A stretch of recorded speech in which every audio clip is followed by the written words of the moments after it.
special session this week with this episode because Sean is coming out of a breakup with Emily, and many women are going to be broken up with, 25 of them over the course of this season.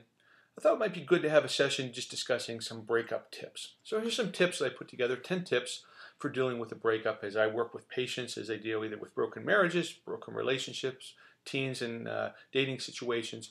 Here are some of my tips for handling breakups. 1. Acknowledge and let out your negative feelings. So negative feelings are normal. When something doesn't go well, our negative feelings are a warning system that lets us know something didn't go well. And so whether it's sadness, loneliness, frustration, hurt, those are normal.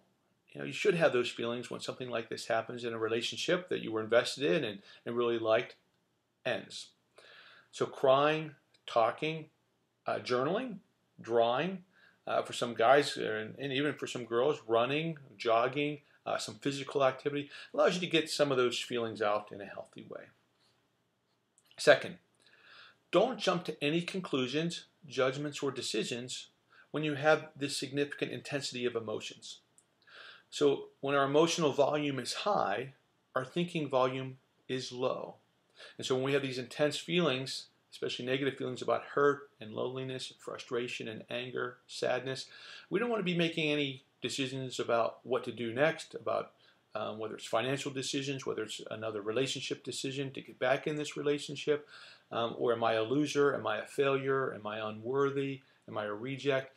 We don't want to come to any conclusions when we're in that kind of a thinking state because we're not going to be able to see things clearly to make a good decision. Number 3. Remember the good times of the relationship. I mean, there were a lot of fantastic situations that happened. That's why it hurts whenever it's gone.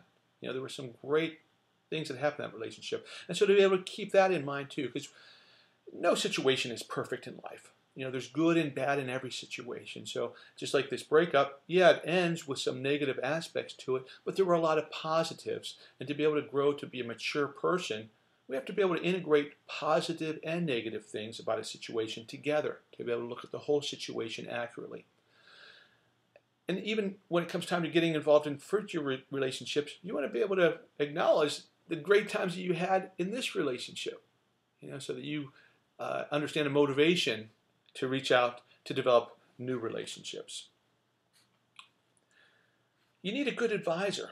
So when you've had a breakup, reach out, whether that's a parent, whether that's a good friend, whether that's a sibling, reach out to somebody. You need somebody to help ground you, to be a sounding board, to be a shoulder to cry on, but they can give you good advice to help you stay in control, manage some of your impulses and some of your desires that come whenever we're hurt, whether it's to lash out, say angry things, send a terrible email or text. We need to run that by an advisor who's a little bit more clear thinking and can guide and advise us during this very stressful, difficult, adverse time.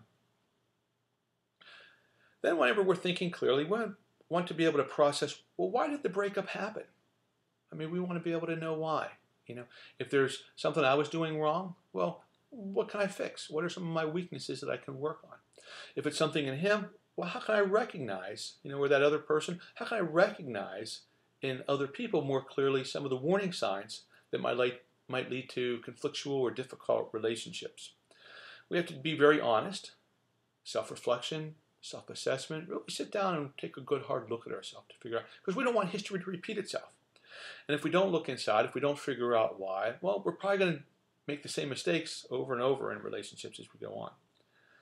We really want to become a better person as a result of this relationship. It was sort of a homework assignment. It was sort of a class. We want to be able to ace the class, learn what we need to learn so that whenever the next relationship comes along, or even better, whenever Mr. Right or Mrs. Right comes along, we want to be able to have the skills and the understanding of relationships to be able to engage in that relationship in a very powerful, fantastic way to make that relationship really work and have that fulfillment that we really want out of a relationship. We also want to take a look at, if we're really hurt, did we get too dependent on the relationship or on that person in our life for our happiness? We never want our happiness to depend on another person. Sure, it's, we're going to be sad when we lose a good friend or a connection, but if we're really broken up about it, we probably got a little bit too dependent on that person for our happiness. So we want to just be able to be careful and watch for that. A sixth element is be careful about jumping into the old relationship again or into another one too quickly. So we've been wounded. We want to make sure that we heal from that wound before we start to take, some assessment of the lay of the land relationship-wise, and to be able to, to pull the trigger and to jump in another relationship. And so many times people either get caught back up in the old relationship because they feel that that will heal the hurt, or they jump into another one too quickly, and the whole process repeats itself. To recognize that sometimes you're just not a match. Sometimes it's just chemistry. It's not that one was better than the other, regardless of who broke up with who. It's sort of irrelevant. You're just not for each other at this point. It's like some people like Chinese food, some people like Italian food. One isn't better than the other. There's just a preference and a chemistry for it. Know what energizes you and fills you up, and take part in it.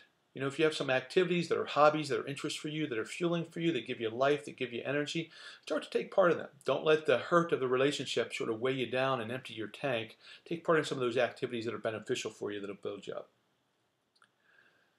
Be careful not to be fearful of a relationship again. Sometimes people get hurt and they don't want to go. We saw at the end of this last episode that one of the ladies says, well, I got hurt to open up and get hurt so much. Why would I want to open up again?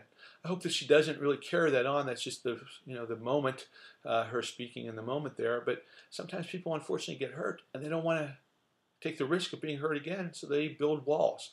We don't want to build walls. We want to be able to learn from this so that we can learn how to build healthy relationships for the future. And lastly, take a look at some of the spiritual practices that you're involved in, or grow some spiritual practices. Help you connect with God. He's really the source of so much peace and so much comfort and so much happiness. So to be able to connect with your spiritual practices and God. And for me, the Bible is just a great book of wisdom and a great book talking about pain and relationship and how to manage pain and how to be healthy and fulfilled in your relationships in life.